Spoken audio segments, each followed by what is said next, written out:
Good afternoon or evening for those of you who are watching live. I see a couple folks who are already showing up. Welcome. This is our Monday evening, at least Pacific time, Neurofeedback and Chill. And tonight we're going to talk about biohacking memory. So I seem to have recurrent issues with the audio volume. So if you guys could let me know if the audio sounds okay, those of you who are showing up early, that'd be awesome. And for those of you who are new, either watching later or new to the live stream, hi. I'm your friendly neighborhood neuroscientist and biohacker, and one of my primary tools is neurofeedback and looking at the brain resources from a physiology perspective and using different tools that are often used by professions of neuroscience or psychology or neuropsychology, but using them the way we might want to use our blood pressure or our lipid panel or our bone density, to take control of different behaviors and lifestyle factors to then take control over our body by changing the body, the environment, etc. That's what we call biohacking. So I'm here to help educate you and make you your own expert.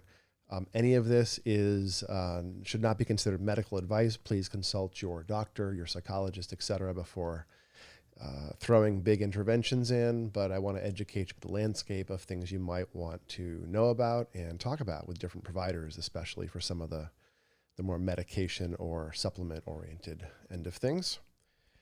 Hey, Dave, thanks for the confirmation on audio volume. Thanks so much. I appreciate that. And welcome.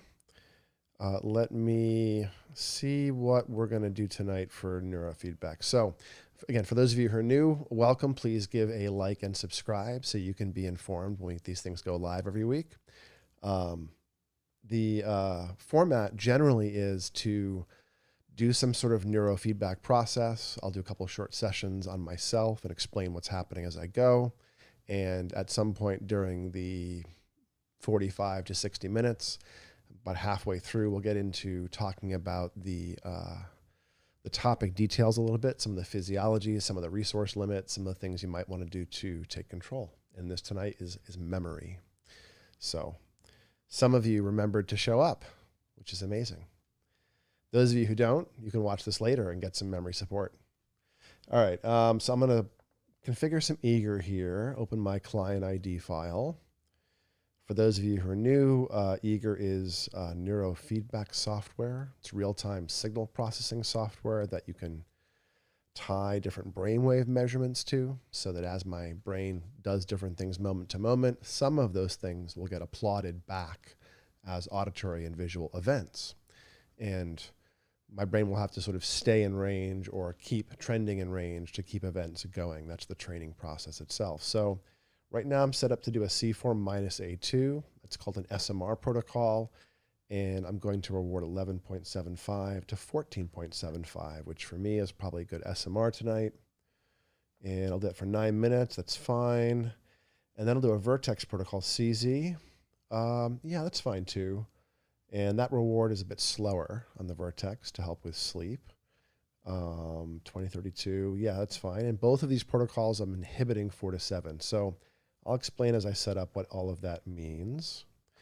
But with my audio good, I'm going to take my headset off and throw some wires on my head and get set up to run.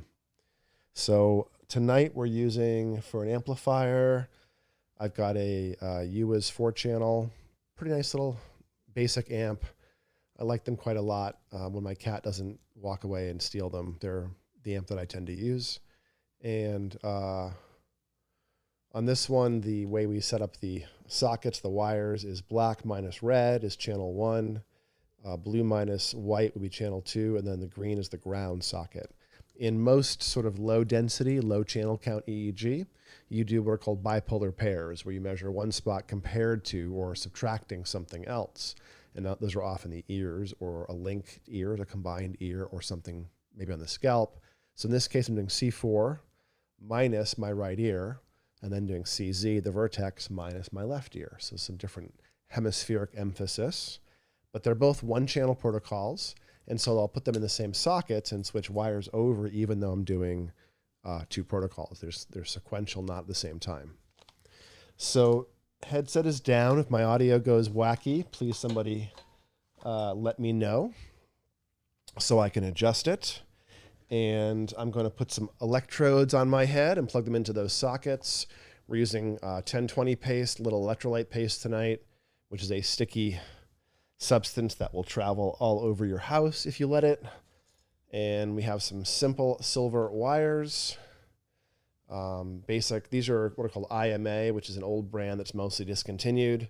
Although for any providers that are on the channel, I got an email from Ray Cowan at EEG Sales, and he has a whole bunch, I guess, of the IMA clips, the silver clips, in as his back stock, and he's just put them all on sale to clean them out. So if you've been looking for some old school IMA handcrafted electrodes, and the clips are the hard ones to get often, there's some at EEG Sales right now. Little tip for those of you who are live.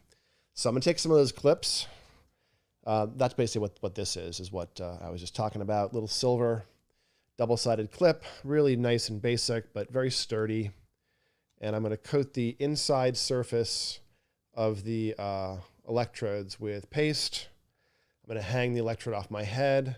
And I like to put the wire side of that electrode away from my neck just to create a little bit less movement. As you move around, the wires move and they create noise in the screen, just mechanical movement. But if you have the wire hanging a little bit further away, it's less likely to happen. In general, when putting wires on your head, set them up in such a way that the wire is there and then the tail of the wire has neutral tension if you can. So if you put something on your forehead, don't put it on your forehead, go up and then back down, kind of put it in the position and have the wire soft and neutral, because tension on the wire will couple noise into the electrical signal, create mechanical noise on these amplifiers. Let me see, we need another ear clip because you always need a ground. In addition to the two subtracted locations, we also need a ground wire. Ben uses a clothes peg. Clothes peg. I think that's a clothespin we call that on this side of the pond. Clothes peg. I didn't know you had a different name for those, Ben. That's cool. Do you clip the wires on with a clothespin or clothes peg? To like someone's like shirt or something. Okay, so same thing on this side. This is my ground wire. So what I'm doing is I'm taking my ground and putting it, oh, actually, sorry, this is A2 right here. So I'm putting this into my reference socket, which right now is my black. My active socket will be in my head. Although those terms, active and reference, don't really mean what you think they mean. I mean, in a bipolar pair, both sides of it are active. So C4 minus A2, these are being subtracted to create the signal. So it's a bit of a misnomer to say active minus reference and then ground. It's really just one minus the other. But the direction of the subtraction will create the direction of the positive or negative in the waveform. So it is good to specify it. All right, I have two wires plugged in. And my amplifier, a little light went solid when I did that because one of them was the ground. And these amplifiers give you a ground reading. You can also configure these amplifiers to do an impedance check in real time, which is pretty cool. All right, so we got some electrode paste on a flat wire. Hey, Radar Ashwood is having... Oh, Ray has two questions here. So you don't use the same SMR frequency on the central strip everywhere, I think you're asking. I don't. Yeah. Beta changes. It's not the same thing for the same circuits. So I think about the place we're at and what it's doing. Often the more specialized a circuit is, the more unique or the more tightly involved in specific processing, then the less coupled with neighboring circuits it will be. And so for the same circuit, for instance, left and right hemisphere, the same homotopic site, you'll actually run a little faster on the left side because the left hemisphere has more modularity and less of an inhibitory interneuron landscape that keeps the whole thing yoked together. So the left side will generally run faster than the right. The front generally runs faster than the back when talking about the core frequencies of alphas and betas and thetas and things.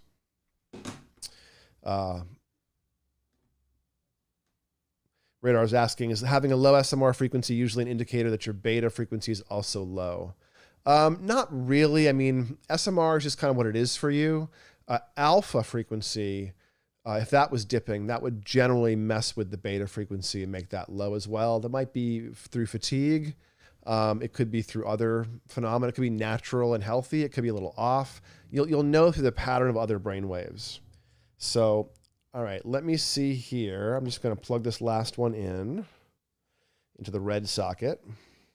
There we go. So now just for completeness, there's all three of our electrode plugins. Pretty basic. This is why my cat loves this one. One of my cats, she will grab this and walk around with it in her mouth.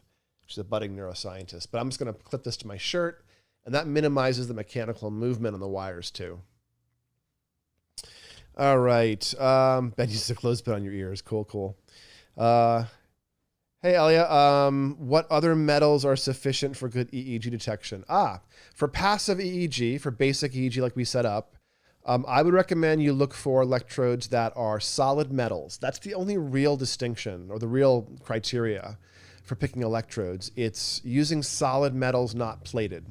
You know, for years in the 70s and 80s, the fashion was gold plated. The problem is if you plate electrodes, usually gold plated aluminum or silver or something, the gold plating scratches off, and with a bimetal interface, you get like a little capacitor basically, or an antenna even. So stay away from plating. Pressed solid metals or cut solid metals that are polished. You know, silver, like these IMA ones, are cut and polished. They're stamped out, and then they're polished, and then they're hand brazed onto a wire. Or they used to be. They're not made anymore this way. And there's other companies that do the same hand kind of, you know, hand making these electrodes. Whoops, managed to clip my ear electrode in to the retaining clip. But I like, for years, I used to get tin electrodes. Tin is a really pretty good conductor, and it's a decent material and usually pretty inexpensive. Silver is my preferred because it wears the best. It's antimicrobial, it's easy to clean, it's pretty rugged. It's soft enough that you can use totally flat ones and they aren't brittle.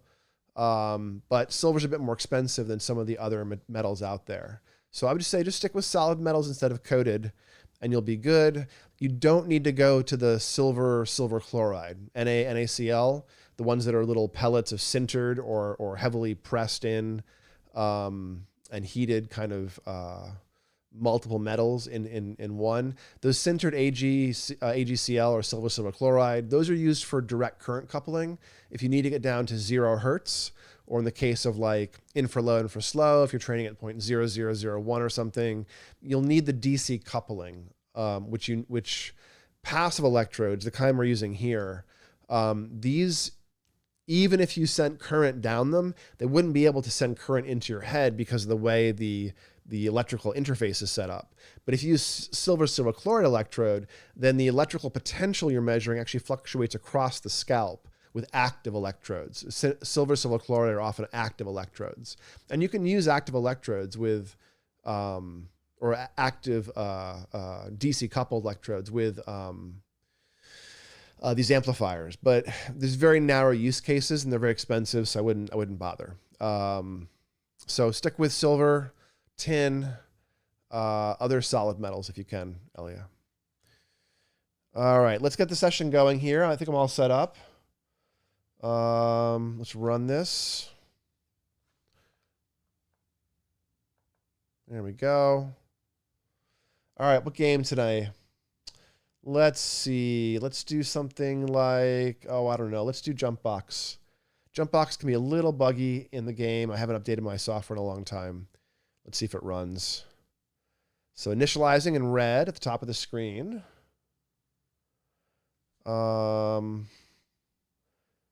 My EEG trace, which is going to come up in a second, looks really slow.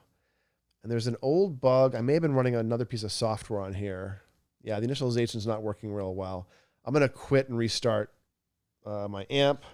There's an old bug. For any of you who use more than one piece of software for amplifiers, I'm just taking the amp and reseating the USB cable. And then I'm going to run the session now. If you run more than one piece of software with a piece of hardware, yeah, that's a lot better. See the speed of that trace, even though it's still initializing, it's a pretty quick little trace though. So this is a separate little computer here. And sometimes if you're running other software, it'll take the driver condition and change it, or it'll lock it into a certain condition. And then when you run other software that talks to your EEG amplifiers, they're not always good about letting go of the amplifier. So let's see. Ben's asking, wouldn't the capacitance of NaCl filter out the low frequency components? It doesn't though, Ben. The sintered NaCl are not coated. It's not bimetal. It's like I think it's heated at extremely high temperatures, which creates like an alloy of silver chloride. So it's a uniform metal of a granular pellet nature, basically, that's pressed or heated at super high temperatures, I think. That's right, Dave. I give a little mini lesson and whatever comes to mind. You have to kind of be live to steer what happens. Otherwise, you can watch them later to learn. Okay, so my signals are a little jumpy, as you guys can see. It's mostly because I'm moving around. If I hold still, they get pretty stable. I'm going to scale them down a little bit, down to 20. There's 50. Now there's 20. And make sure my ear clips are nice and stable, because I think one of them is moving, which is creating some of our noise. There it goes. So I have nothing selected in eager right now, and I have no band selected. So now when I hit keys, it affects all the bands. So I'm going to just do F9 and F11 a few times, which will auto threshold and auto scale. But I'm going to do it once I stop talking for a second, so I can let the signal stabilize and scale from a stabilized signal. So here we go. Whoops, that's F12. Let's do F12 again. There's F12. All right, F11 and F9. So I'm scaling and thresholding all of the bands. And as you can see in the game screen, the little inset here in the bottom right, that's actually impacting the size of the boxes on the screen. That gives you a hint about what's happening. That dark gray box currently on the left is yoked to the amplitude. Let me turn off the title. I always forget to do that. I think that's this. There we go. So you can see I'm making 16 microvolts of theta right now. Sorry, I'm making 12 microvolts. Just below my head there it says 12.7, 12.8. And to my left there, the threshold box that's highlighted says the threshold is 16.5. So that means that I'm setting a cap on my theta amplitude, moment to moment measuring my theta. Now it's almost 14 microvolts. And as long as it stays most of the time below the threshold, then that will pass the game. In this case, the dark gray box on the left will change size once I start the game. And then the middle band here, 11.75, we get focus back on the screen. 11.75 is SMR. I'm making 8 microvolts of that, and I put my threshold just below that at 4.25. So that's why I will get rewards when I've passed outside those little bracket lines around the band. And then it's 22 to 34. Just take my word for it. We're also training that one down as well. So let me deselect all bands. In eager, if you're selected on a band, whatever you touch on the keyboard affects just that band. And if nothing's selected, then you can hit the whole machine. You can run the whole game. So now I'm just going to hit F5. Is this F5? I think it is. There it is. All right, so now we got a little bit of bounciness going on with those game boxes. And I'm going to manually scale. In eager, for those of you who use eager, the scaling, I think I turned on some optional features. That's interesting. The scaling of the bands affects some of the games, some of the old school games like Jump Box, which is this game here. You can see that middle box is kind of tiny, but it's got a picture in it. It's my reward box. So I'm going to make it bigger by manually scaling the reward band. It's a 5 right now. I've selected a 5. I'm going to hit minus, go down to 2. And now the middle box has a bit of size to it. So what's happening is my brainwaves are being picked up off this right-hand electrode, and theta brainwaves, beta brainwaves, and very fast brainwaves are being filtered out and tied to one of the boxes. And I want to train up the medium frequency brainwave, also called sensory motor rhythm. And so I've tied it to the middle box. When that middle box with a picture in it gets big, that's a quote unquote good thing. You're outside the lines.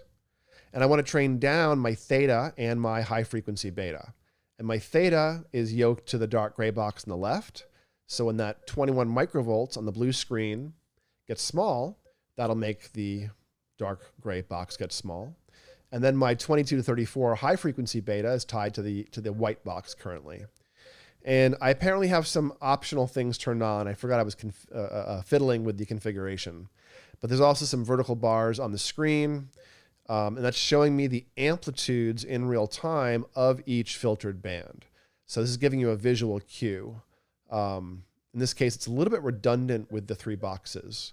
And for every half a second that my brain spends in range with the middle brainwave band, SMR, either staying up or growing, and the outer 2 bands either staying down or shrinking, that will, you have to, in the way I've set up Eager, you have to meet criteria for 1/2 of 1 second with all 3 bands. And when that happens, you'll see a vertical line that's green being painted on the top trace, the raw signal. And you might be able to hear the beeps in the background. I think I've set the volume pretty low for the reward, but I can hear some beeps happening. Can you guys hear those beeps happening as reward events? Essentially on this game, I get a beep, and then you can see a little jumping brick there, maybe at the bottom. A little orange brick is jumping across the stack of white bricks, and it moves as long as reward conditions are met, and then it stops. And if you make it all the way to the end, then you get a blue brick. And in this game, you're like piling up stacks of blue bricks is the idea. Hey, Renee, nice to see you. You can hear the beeps. Okay, cool. Not super loud, I hope. I've had some issues with the different audio sources overlapping. So now I'm a little paranoid. So I'm training a C4 minus A2. There's a very long discussion I could have, and I still wouldn't make it clear about the differences between C4 minus A1 and C4 minus A2. But I do want you to understand that A2, the right ear, even numbers, C4 minus A2, we're catching a much smaller amount of signal. We're also picking up some EEG on the ear itself. So when you subtract these two, you're really getting a more narrow focus on what's happening right under the C4 electrode. But if you did C4 minus A1, well, the left ear is going to have a mix of left side brain all mixed in and share less similar information than the information under the C4. So when you subtract C4 minus A1, you're getting a more hemispheric right emphasis in some ways, but less about the most narrow site. So there's a very different kind of strategy when doing C4 minus A1 and C4 minus A2.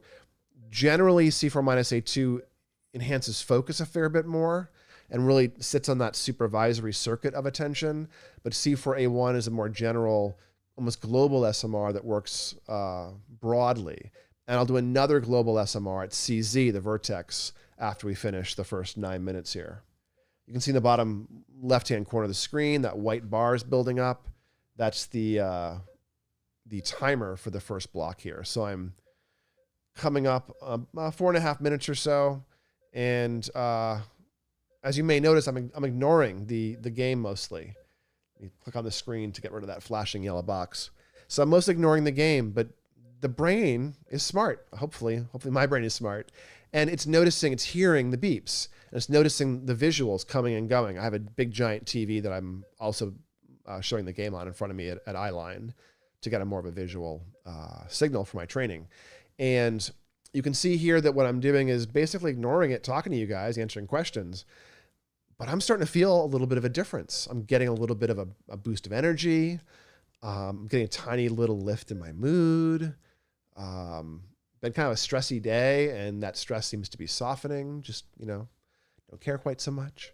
So, feeling all right. Some people feel SMR as a clearing experience, and then faster betas are a boosting experience, and alphas can be calming. But it's a little bit different person to person, and based on where you train things in the head, it'll feel different too.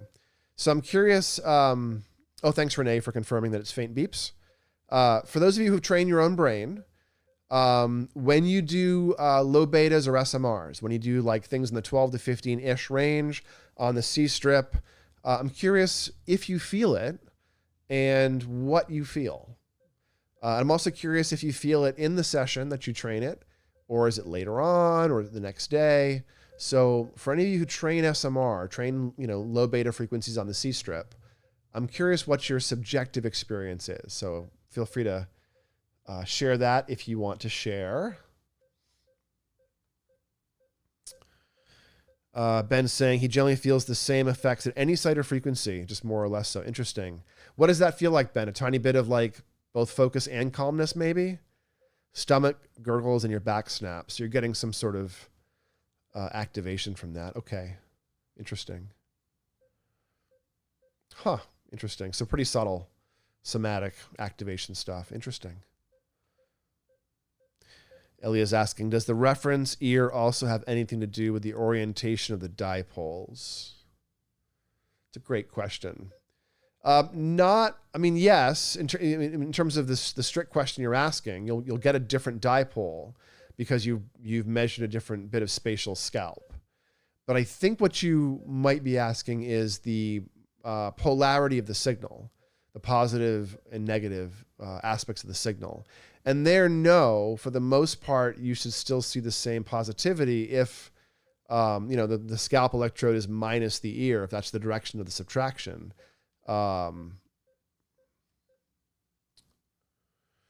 So I think it's what you're asking, Ellie. You can, what I would say, Ellie, if you're trying to really localize dipoles, like truly do true localization, then you're going to need a bigger grid of electrodes, and one ear isn't going to give you spatial localization of a specific dipole all that well.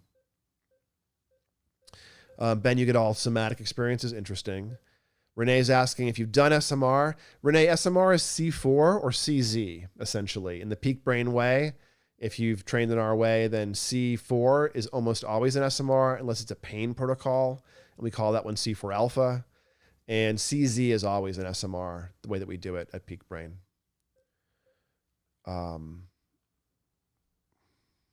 Yeah, Ben, you're right. With just 2 electrodes, you don't get dipoles.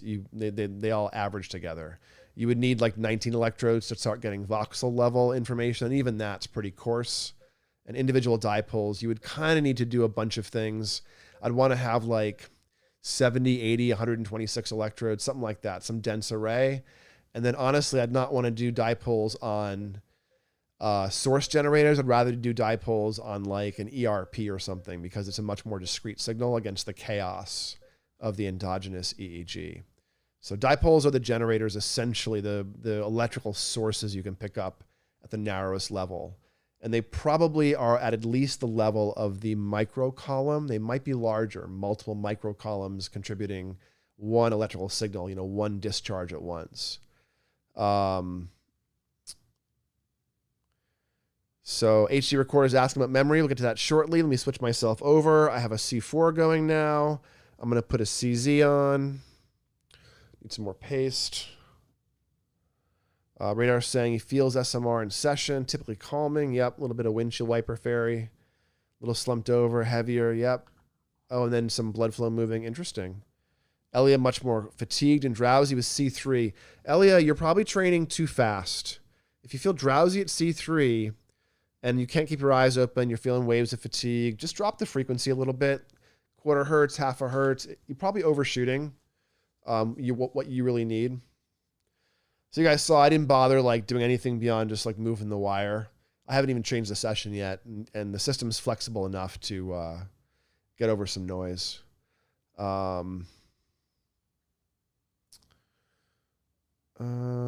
Ben's asking, isn't the signal kind of a view of how quickly the neurons are firing in phase and out of phase? Yes, but Ben, the EEG at its most granular level is going to be at the level of the micro column or the mini column. One of those labels refers to the size, one refers to the electricity that it's generating. And it's about 30,000 neurons in a column and maybe up to 100,000 glial cells. And the way it's defined is if you measured with an electrical probe the electrical environment, the field of that bit of tissue, it's the same everywhere. It essentially fires together as a whole little like block party happening in one little microcolumn. And at different layers, the 6-layer tissue of the cortex will have some layers that are focused on doing local connections to other, city skyscrapers nearby. And then some layers will focus on sending out long distance connections to other far away skyscrapers across the city. And some will really focus on sending information in and out of the thalamus down into the bowels of the city. Radar had moved SMR down 0.5 hertz. Maybe. Alpha tends to slow down and speed up. Beta doesn't so much. Beta frequencies are there from pretty early life, from a few years of age. Your beta is your beta. It doesn't really age up that much. A little bit, but not that much. Alpha, though, with myelination, with cell density, alpha keeps speeding up until about the mid-teens. So alpha's the one to really pay attention to the speed in.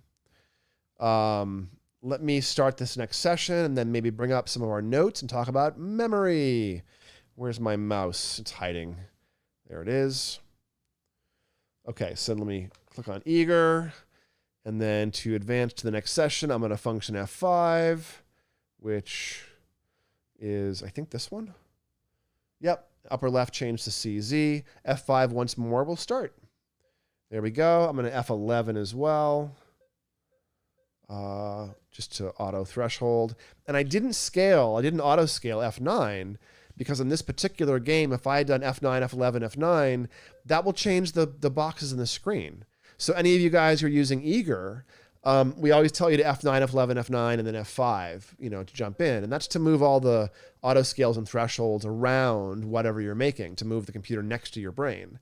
But if you're playing this game, any of the games where the scale impacts the size of the game, which is box lights and jump box primarily, then you'll want to manually scale the 3 filtered bands to get the boxes in the screen how you want.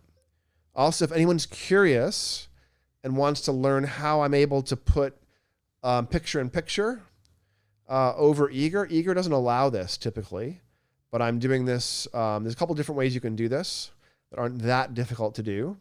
So if anyone really wants to set their eager up on a set-top box, I've got a little $250, at this point they're $250, little B-Link device. It's really, little powerhouse for a couple $100, and it's running, 2 4K monitors, one of which is my giant TV, one of which is sitting here in front of me as a signals monitor. But I've got a pretty sophisticated, visual setup with a cheap computer, but eager loves to run with 2 monitors. It's a bit harder with one, and then I'm doing this funky thing where I'm showing you one embedded. So if anyone who's using eager and wants a custom setup, I'll talk you through some of the quirkier ways of making phantom monitors and bringing them back in as an overlay, because you can do this without OBS, which is what I'm doing it with right now. So now I'm doing CZ and I've gone to 11.5 hertz. Somebody asked earlier, I think maybe Ben did or Radar, why don't I use the same or don't I use the same SMR frequency? And I don't. Again, CZ runs a bit slower than C4 in my experience for the same SMR. And CZ tends to have a couple different overlapping, I believe, SMR impacts. There's a slightly slower impact, which helps with relaxing the physical body. I'm very proprioceptive. It can drop anxiety. It's gently calming. And then there's a 12 hertz, a little faster SMR, true SMR almost at CZ, which is the Vertex sleep spindle. It's the primary architect of keeping you asleep when you should be asleep at night. So we also use left side vigilant stabilization at C3, but that's more of a beta phenomenon, less of a true SMR. So those are really important to think about if you are going after core aspects of sleep. And that does feed into the topic tonight. Somebody asked about the core locations for memory. Let me look at that again. The question has scrolled past. The HD recorder asked, what are some hot spots for where memory is trained? Well, these are some of them. C4 SMR regulates sleep broadly. And as I'll talk about in a minute, sleep is a big deal when it comes to regulating many things in biohacking. Also, you might want to do C3 for stabilizing vigilance, because vigilance is required for acquisition of information. And often we get confused about where the bottlenecks in memory are. So let me pull up some notes. How about that? Oh, that worked, but let me move it over. There we go. All right. So I think you guys can see my notes now. So first of all, what is memory? We often experience difficulties in memory, but memory structures themselves are only somewhat partially understood. We have these structures in the medial temporal lobe called the hippocampi, hippocampus singular, and it's a seahorse-shaped structure, thus the name. And it's involved not with, doesn't store memory there, but it's involved with moving memories into storage. But that storage is distributed throughout the cortex broadly, and we don't really understand exactly how. We found doing different experiments over 100 years plus, we found several signatures of memories being formed in the cortex. And those include unique patterns of strength of activation between neurons. It even includes things like the former pattern of synapses you used to have in a neuron. Very, very unclear where memory is. And it's starting to look more and more like memory is not discretely stored in a location, but memory is turned into almost like a mathematical signature. And the signature itself is then replicated throughout the brain.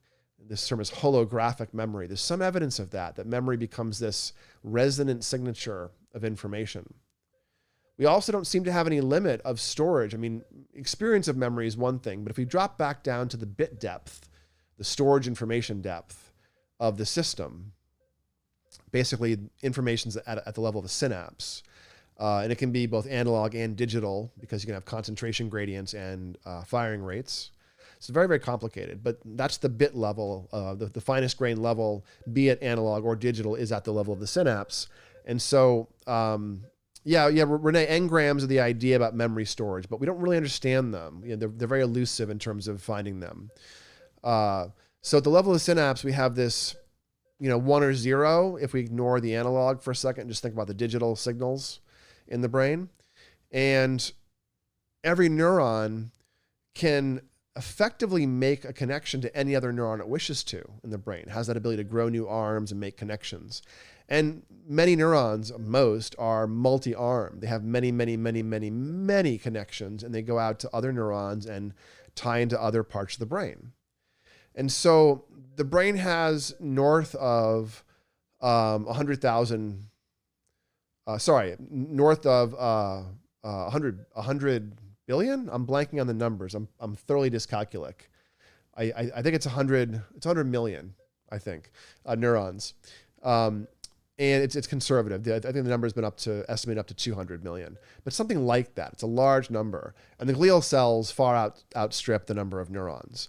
But let's ignore the fact that glial cells are actually computational and ignore their information processing for a thought experiment.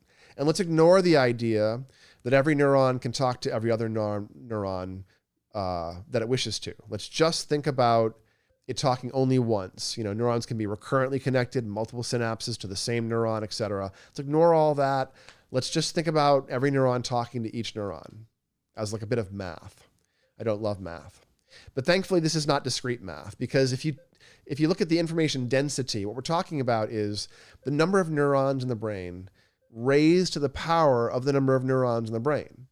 And again, we've simplified this equation because we've ignored all of the computational contributions of multi-neuron connections and glial cells and the analog nature within synapses. So we were dramatically underestimating the information bit depth or information density, storage density of the brain if we just look at the number of neurons raised to the power of the number of neurons.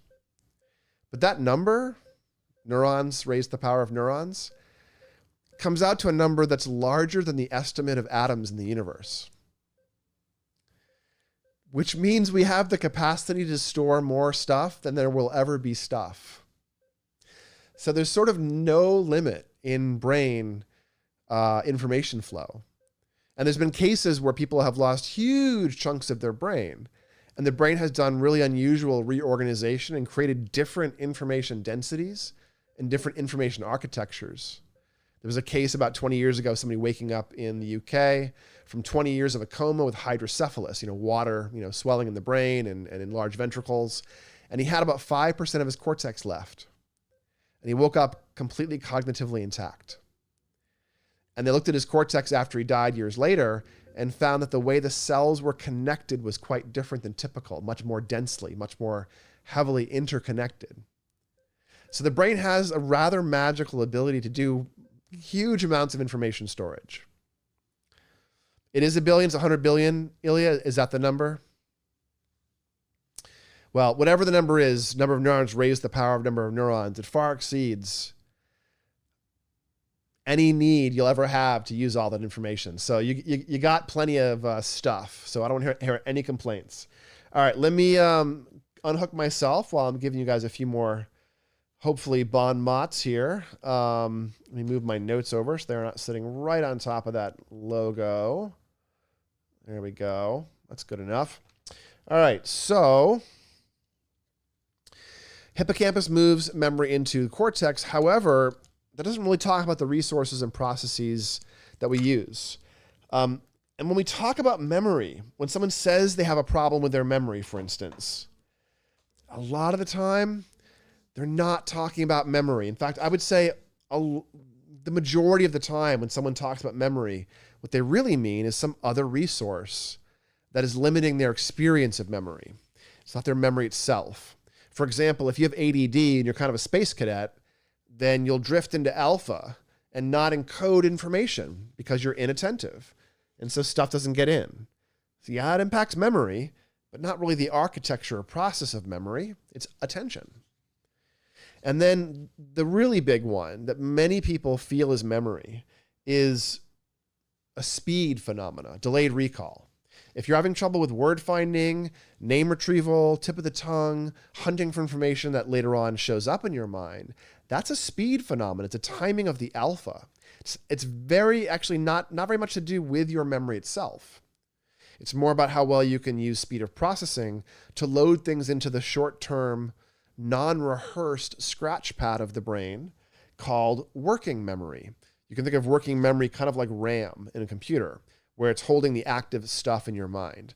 And working memory in humans has a finite limit of about 7 items. You can hold 7 discrete items in your mind. Plus or minus 2 is about the range for humans. And having even one more item you can hold in your mind reliably is at least a standard deviation of improvement on an IQ test.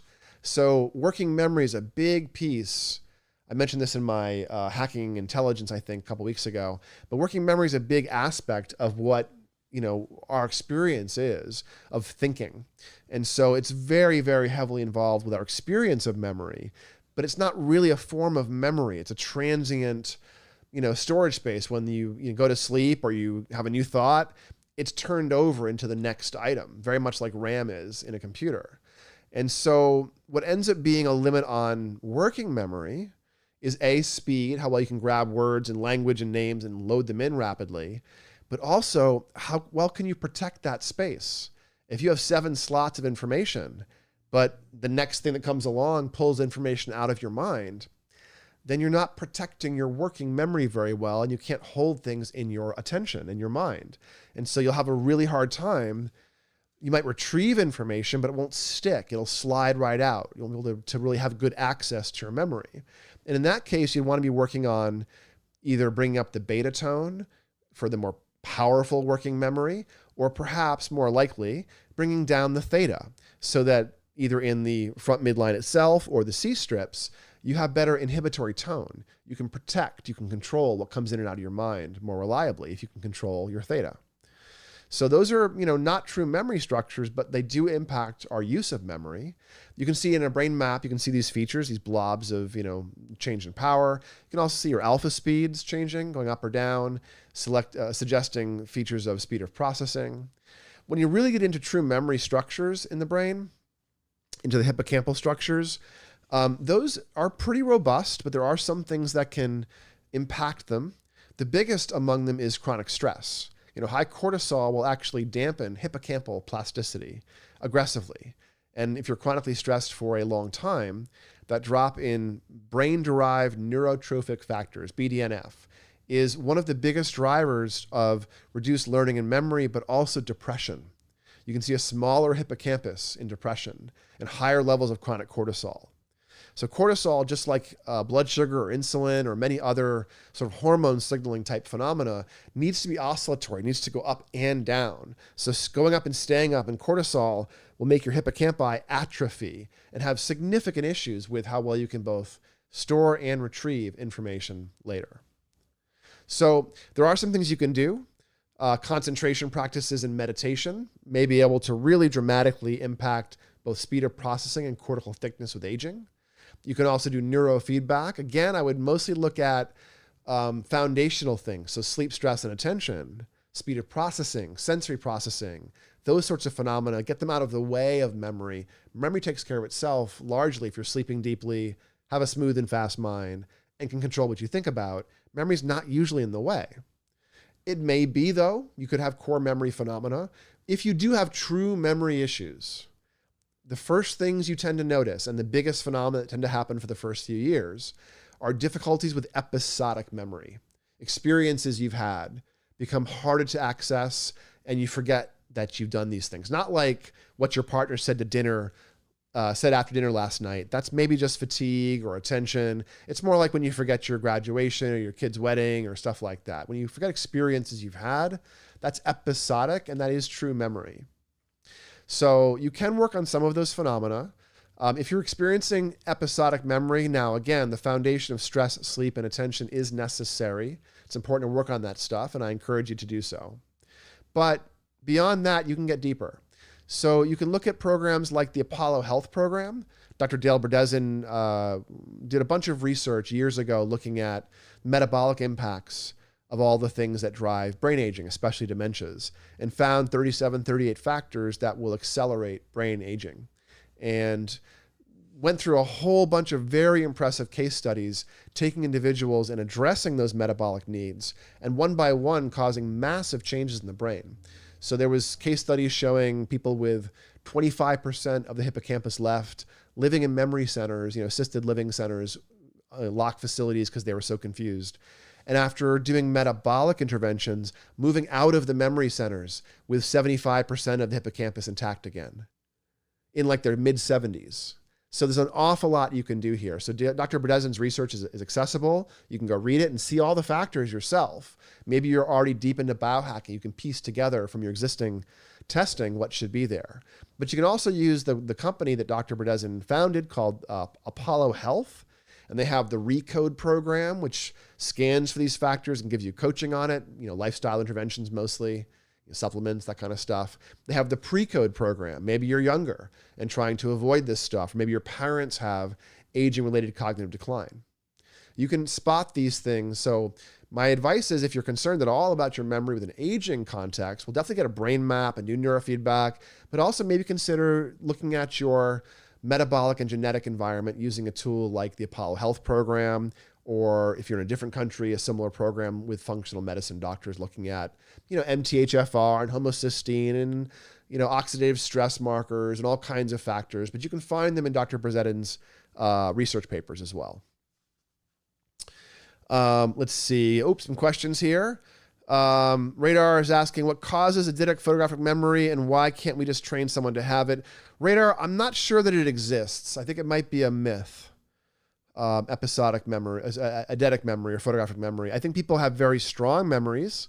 I think people can have superior memories to others, but I don't believe that we have a healthy, instant, total recall of all instants. I think there's protective mechanisms for dampening information flow and only attending to what is important. We miss most of what's happening in real time around us because of how our brain works to piece together information. And the same is true for memory. There's a salience and a repetitive. Learning is not an instant phenomena, and that's probably good generally. And when learning is instant, it's usually a crisis level phenomena.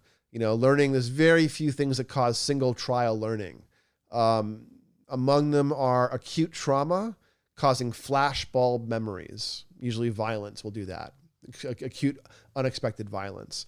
Among the only other places you get single trial conditioning is in food poisoning. So you ever drink too much when you're in college on a particular alcohol and can't touch it again? Single trial conditioning. Your body went, well, that's poisonous. We're going to avoid that from now on. And the cost is so high of missing poison that you sensitize to it with one exposure. The same thing for acute trauma. If your brain learns there's danger, there's tigers around, it's going to allocate resources for tiger patrol, because the cost of missing tigers a second time, game over. So it's going to bias you to screen for that negativity. But it's very, very rare to create learning in that kind of rapid context. Those are survival level phenomena. It's better for the brain to dampen information and only let in some ways, what is really necessary. Ilya, hippocampus is episodic, and parahippocampus is used for retrieval as well. And I forget, I think parahippocampus might have issues initially, but hippocampus is not really used in word retrieval, so it's sort of irrelevant for the true memory structures. Oh, hey, Bonnie. Nice to see you tonight. What causes a shift in working memory? I'm not sure what you're typing there after that question. Oh, there we go. Not typically word finding and memory retrieval, but diminished recently. Yeah, alpha, it's probably your alpha slowing down relative to where your alpha is. It's the idle speed. And it's not just the overall idle speed, but it's the synchronization within one hemisphere. So if you look at your EEG, you'll usually see on the Z-score page that your alpha speeds within the left hemisphere, typically left, are not staying synchronized. They're spreading out to, about one or more of a Z-score within the hemisphere across different locations. If you're less than 0.5, you usually don't notice a lot of short-term memory retrieval issues. But if you have a big spread, then you generally will have some significant word finding and retrieval. If you start off really fast, you don't have to be negative, just have a spreading out of numbers. When someone asked one of my announcements, I think on Reddit, about this, working memory, short-term memory, ADHD, we're also talking about that because ADHD has a core issue of stabilizing the SMR frequencies.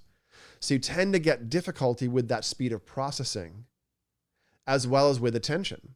So it's difficult both to grab things sometimes rapidly enough, and it's difficult to resist new things coming into working memory and kicking out things you're trying to think about. So ironically, the machine's powerful and almost too powerful, therefore it's hard to control what your mind is loading in.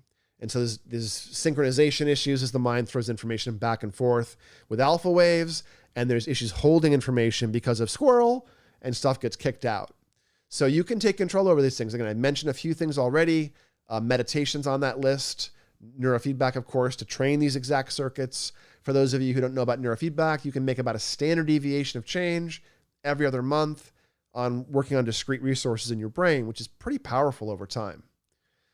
Some more questions here. Hector Salazar. Hey, Hector, what is the price? The price of, I'm not sure of what. I'm giving general advice right now, but if you want a brain map, you can come to one of my offices for $250 for a once a year fee and unlimited access to brain mapping. We charge a few grand for brain training programs where we train you over a few months, and those are tailored to the individual. But a lot of things I'm describing tonight are things you can do relatively for free, like meditate. Also nootropics and supplements. The one I wanted to mention tonight was, well, the racetams can help, but they're a little hard to find these days. But citicoline or CDP choline.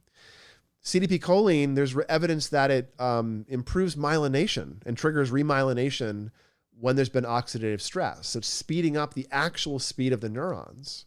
And citicoline has been used for years as an aging medication, and now it's sort of off-label, being used as a study drug and a nootropic. And it's a relatively innocuous substance. You can get it on Amazon. It's mildly stimulating. It will speed you up. It'll bring that alpha speed up, and it does improve short-term memory and retrieval. I've written an article like I usually do and put some of these things into that. I think I forgot one though. There's an old school sales trick which used to be used by grad students in the 70s and 80s as well, doing presentations. There's a compound in the brain called vasopressin. It's one of the neuropeptides. You may have heard of oxytocin. This is a similar one, vasopressin. And it's used for circadian rhythm and a bunch of other stuff. In the body, vasopressin is called antidiuretic hormone. And it's used by the kidneys to pull water, to not pull water out of the bloodstream, basically, to keep the water balance going properly. And this vasopressin neuropeptide can be purchased in a synthetic form called DDAVP. Desmopressin was the old brand name. And DDAVP comes in both inhalers and little meltaways. And it's used for a handful of medical purposes, but it's not a controlled substance. And you can often get it from doctors or from other providers because you're not looking to abuse it generally. It's used for hemophilia. It helps clotting cascades trigger. It's also used for bedwetting because of the antidiuretic properties. So if you do use vasopressin as a nootropic, it will create a bit of bloating, FYI. But old school sales guys years ago, back when it was only involved in a little inhaler, the brand was called Stymate with an I, STI. It was used mostly for hemophilia back then. But sales guys would get a hold of it and use it to boost pretty dramatically short-term memory and retrieval and focus. It's a very notable short-term memory booster. Again, I wouldn't recommend it because it's going to cause a lot of bloating and water retention, and who wants to muck about with your neuropeptides? Seriously, be careful. But it exists and you can get access to it. I'd rather you fix your sleep, meditate, do neurofeedback, maybe add some nootropics like CDP choline or even creatine seems to have some evidence of improving brain function. So creatine's a good one. Also photobiomodulation. You can use red light therapy helmets to send in 1070 nanometer light. I use the Neuronic. I think I may have put a coupon in this show notes or the article attached to it. 1070 nanometer light seems to feed mitochondria. And so I'm not exactly sure why it's working because I don't have a good mechanism, but I've seen in significantly impaired people with major advanced memory issues, putting on a red light therapy helmet, turning it on, and having their cognition, their alertness, their short-term memory respond in a noticeable way to people around them pretty quickly. So I think there's lots of things you can do here, and it really becomes about iterating and finding for yourself, where that lever is, what is in the way? Are there foundational things? Are there specific things with your family or genetics? Are there lifestyle factors? And starting to chip away at building a strategy that'll make change, and then testing using brain mapping, using, methylation analysis and blood testing and heart rate variability when you're sleeping, speed of your alpha in a brain map. You can use these things to start really narrowing in on what will make a change for you in memory and cognition. So I encourage you to get very individualized and work with somebody to dig into your own perspective, your own brain, and learn how to take control over it. And you may find that your memory goals are ones of attention or sleep or stress or speed of processing. But even if they are true memory, then there are some things you can do, and I've laid out a few of those in this video today. So let me answer some more questions here. Radar's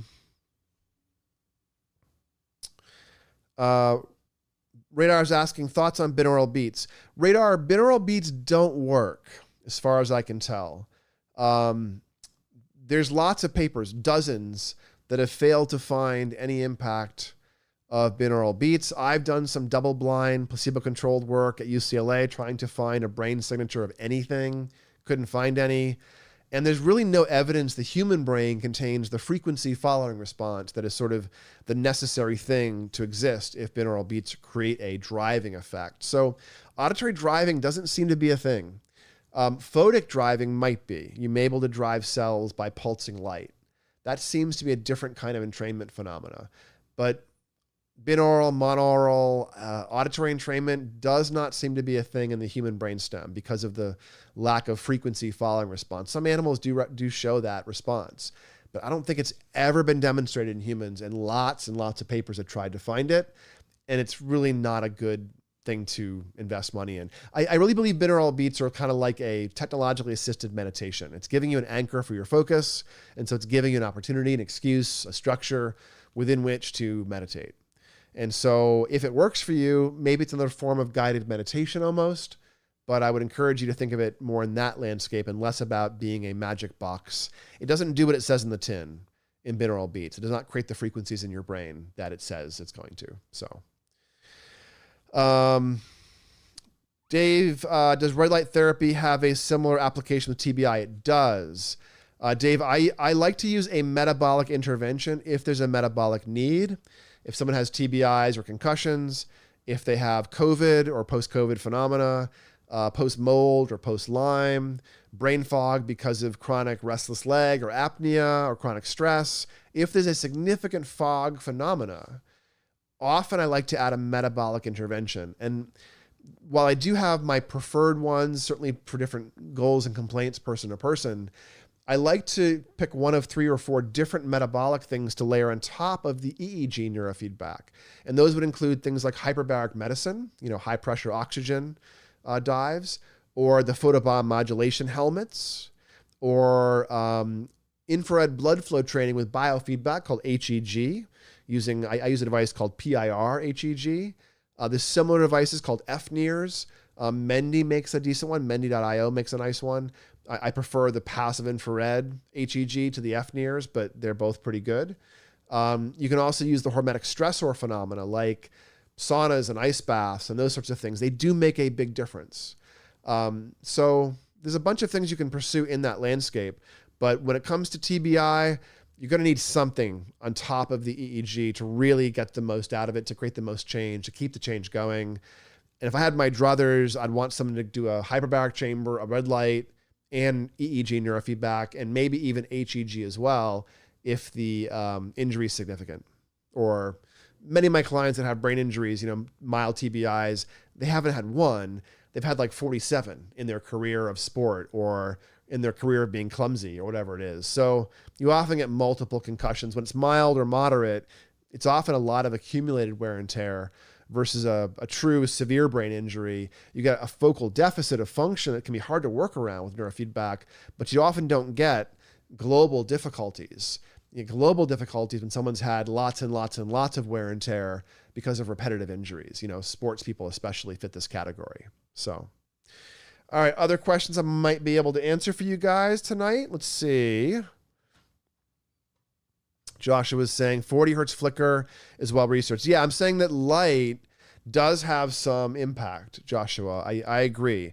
But I don't believe that auditory has any driving effect for auditory entrainment.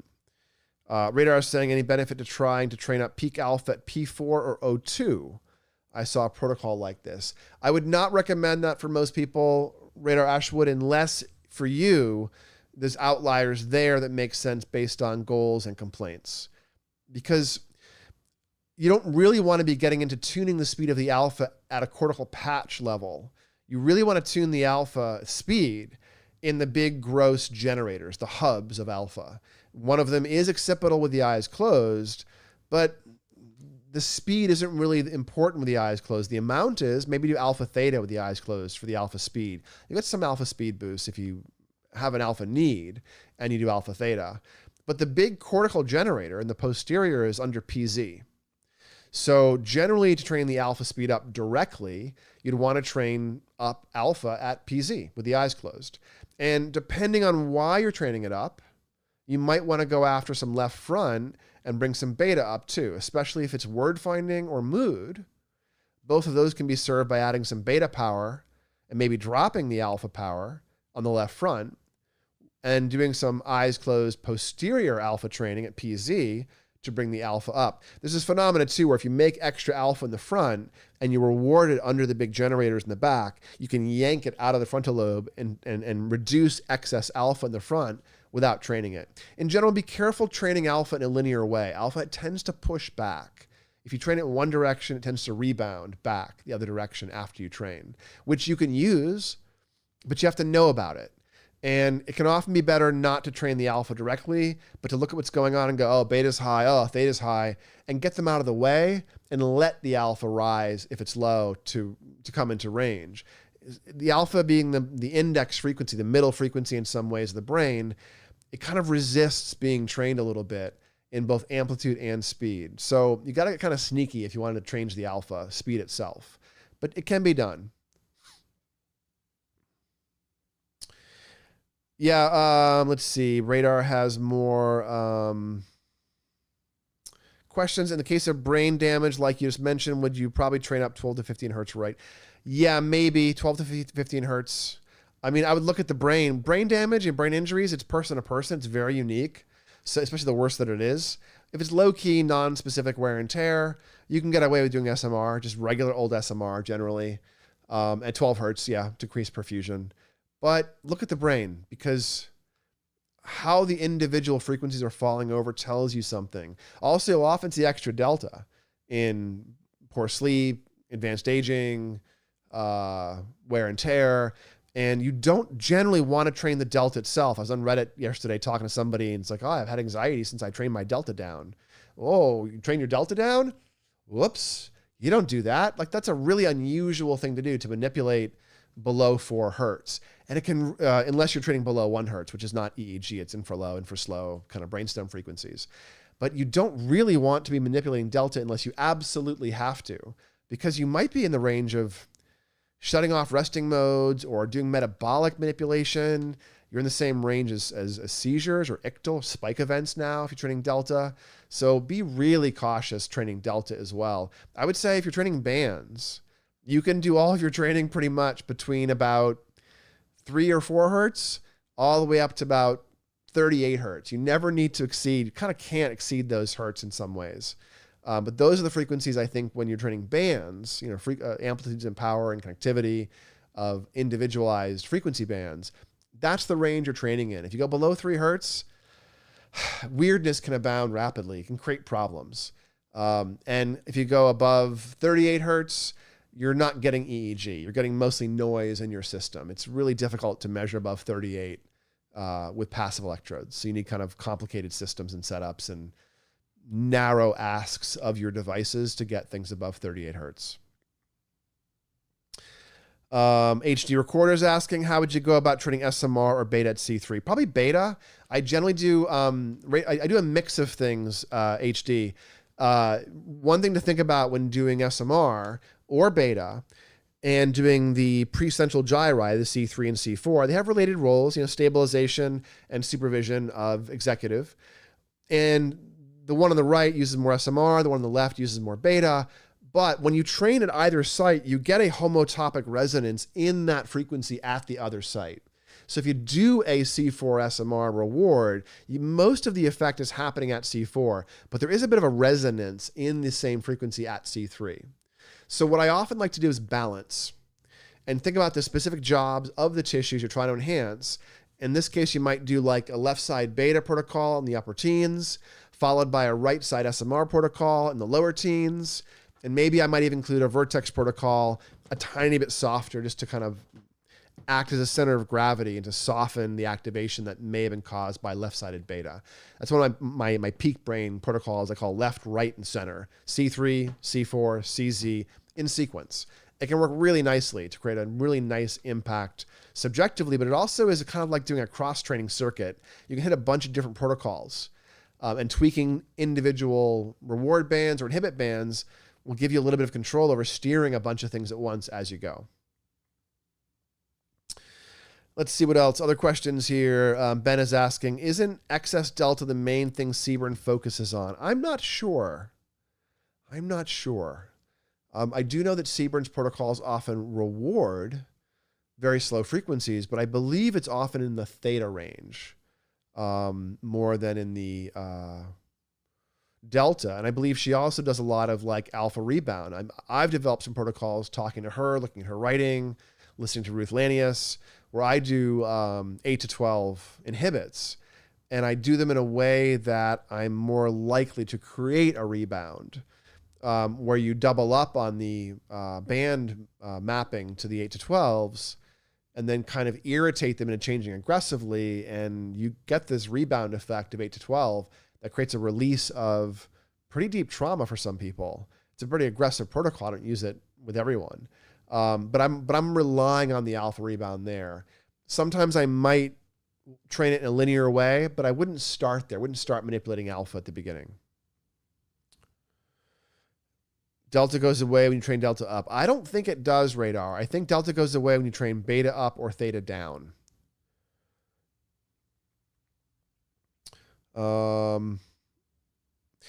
Yeah, Ben, delta can be a fingerprint of physiologic trauma, physical stuff. It's not as often showing up in PTSD, developmental trauma, except that in childhood trauma cases, you often see developmental issues. You see delta.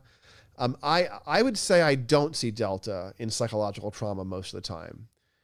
Instead, I see a brain that's over-aroused, over-activated, and maybe there's low-power delta. Maybe the brain's going, okay, I'm awake, and shutting off its delta. That happens a fair amount in anxiety phenomena. So I'm not sure I've seen a signature of excess delta in psychological trauma, complex trauma, CPTSD. I think it's a different signature I usually would expect, not a one of underactivated slow, with excess slow frequencies, but one of overactivation with excess fast, reduced alpha, maybe excess theta, which is disinhibition. That can show up in anxiety as well. Ben, you've been training delta. Interesting. Well, go forth, psychonaut, and see how it feels. Apparently, I would not train delta. I'd be concerned about creating seizures in people.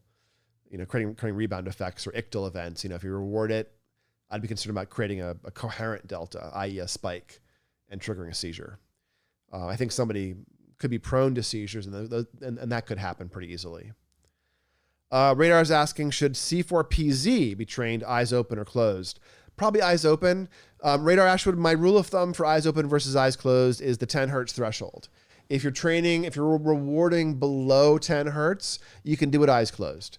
If you're rewarding above 10 hertz, you should do it eyes open. Mostly to tap into the alpha blocking versus alpha production effects of that PZ generator of alpha I mentioned.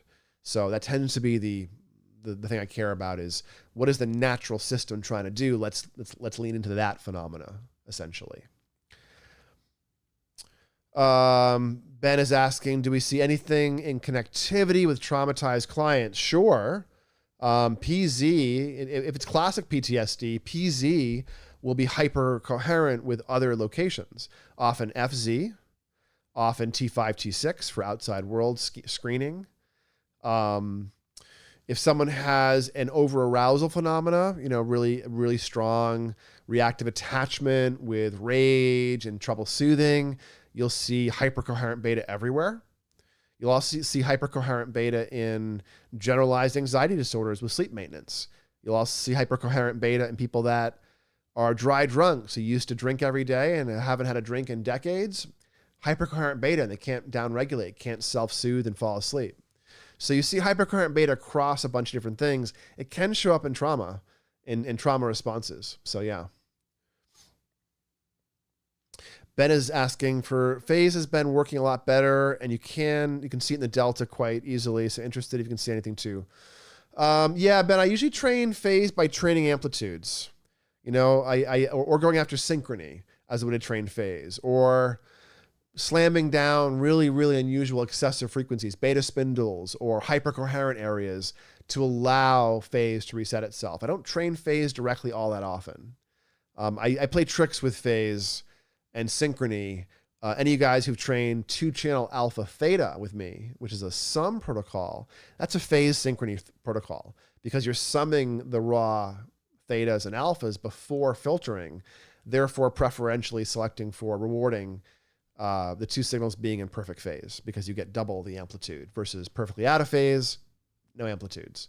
So I do that sometimes, or you can reward amplitudes on a difference protocol. Like let's say you had a really hypercoherent FZ to T6 or something, like beta was out of control, or across a bunch of frequencies, things are out of control. Then you can measure a difference protocol and reward things that are hypercoherent, and you'll break up that coherence. So while my neurofeedback protocols often aren't phase or coherence focused, the way you set up the amplitudes against the person's brain or the speeds against the person's brain will train coherence. So I take that into account, but I tend to find it softer and gentler and a bit less aggressive to train amplitudes to get coherence changes again. So, but you're hearing a bunch of things tonight about me being cautious because I'm not a doctor. I'm a neuroscientist. I have a PhD in cognitive neuroscience. I'm not a therapist.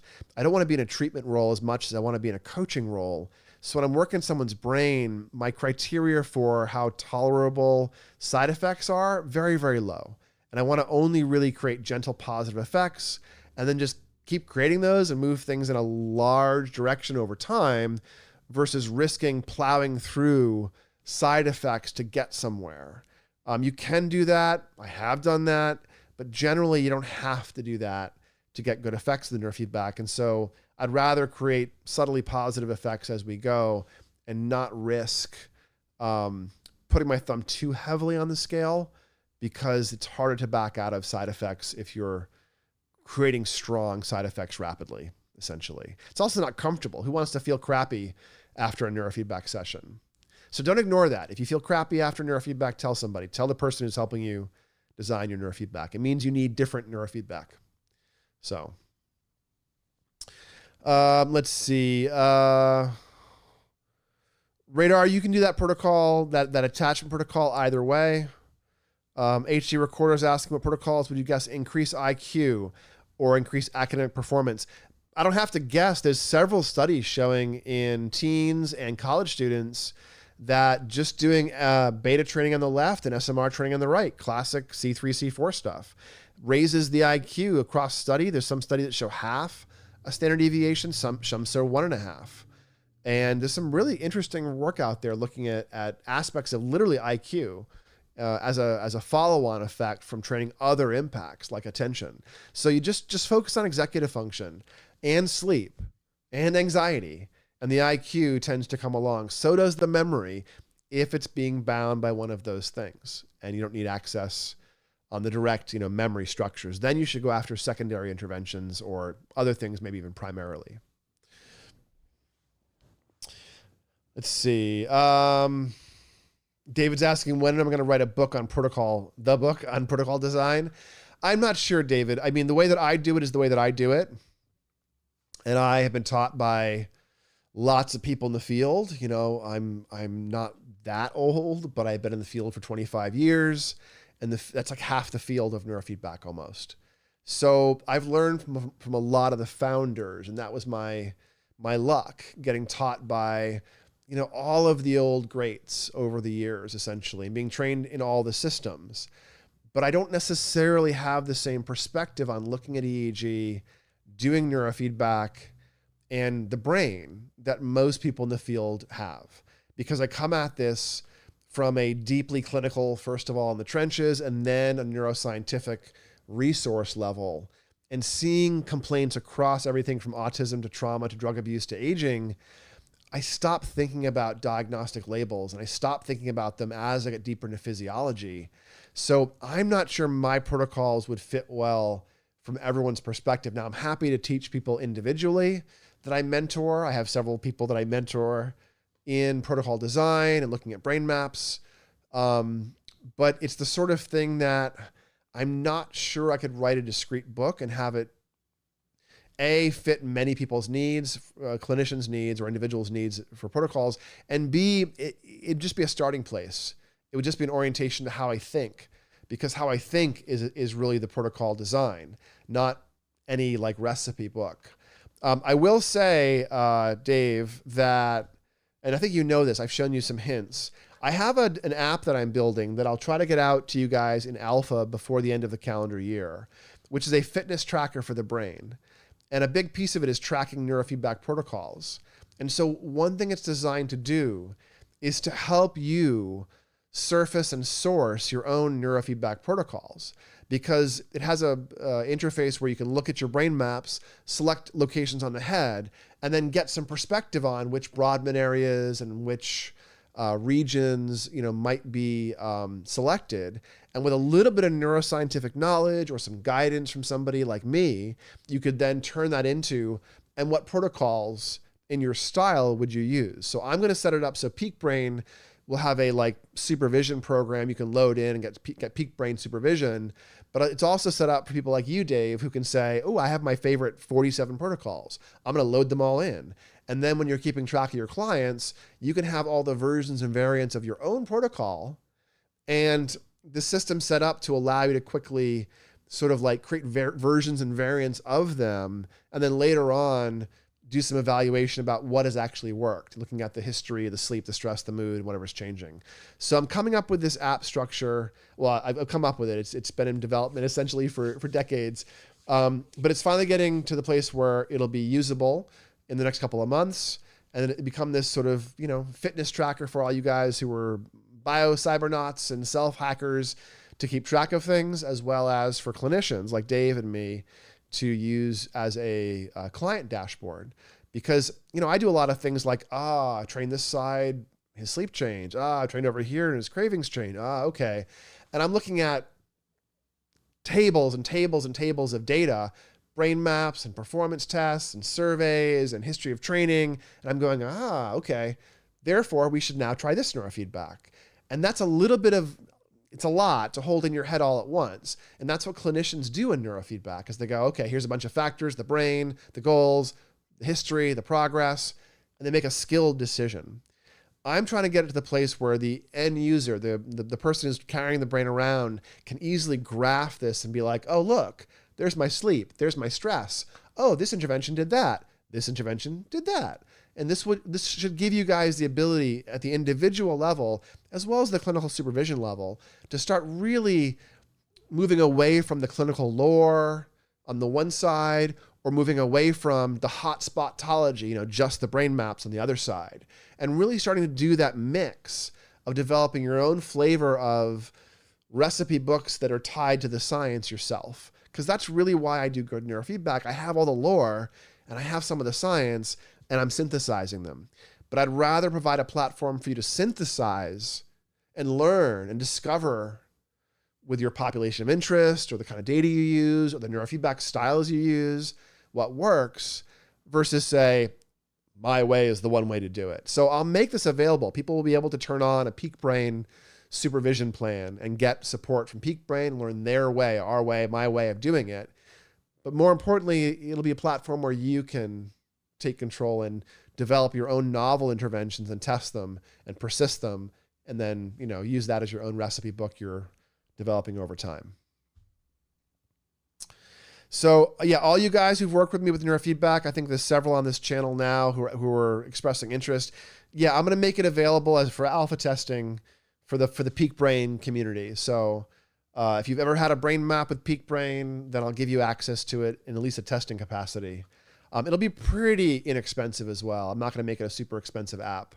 It's more of a dashboard style thing, like your diet tracker, your fitness tracker. So it's that kind of app. I think I'm starting off as a web-based app only, and then building mobile as a secondary platform, just to get it into use and to start getting some feedback on what it is I'm capturing for y'all. So, and displaying. All right. So we've covered a lot tonight. A lot about memory and a lot of other stuff too, which is great. I'm always here for the other random questions. We've overshot our hour tonight, but apparently you guys had questions and I'm here for it. And I would encourage you, if you found this interesting, please like and subscribe. Hit that bell notification if you want to be notified when these things go live or when I drop new videos. I should have some short form videos on EEG dropping later this week. And maybe some podcasts starting to drop the week after. I've got a bunch of podcasts I've been recording with guests, some really wonderful guests. And I've been kind of late on processing them. So I will do some video editing over the next couple of weeks and start doling out additional material. So if you could like and subscribe, if you want to tickle the YouTube algorithm and find a video to leave some comments on, or share this video to a different platform on your social somewhere. Those things create a lot of attention to the YouTube algorithm, and I would love if you could make us more visible so we can teach more people about their brains. So thanks, guys. I really appreciate all of your attention tonight. My pleasure, those of you who are saying thanks, and I will talk to you all soon. Take care of those brains, and you have a wonderful evening or day or afternoon wherever you might be.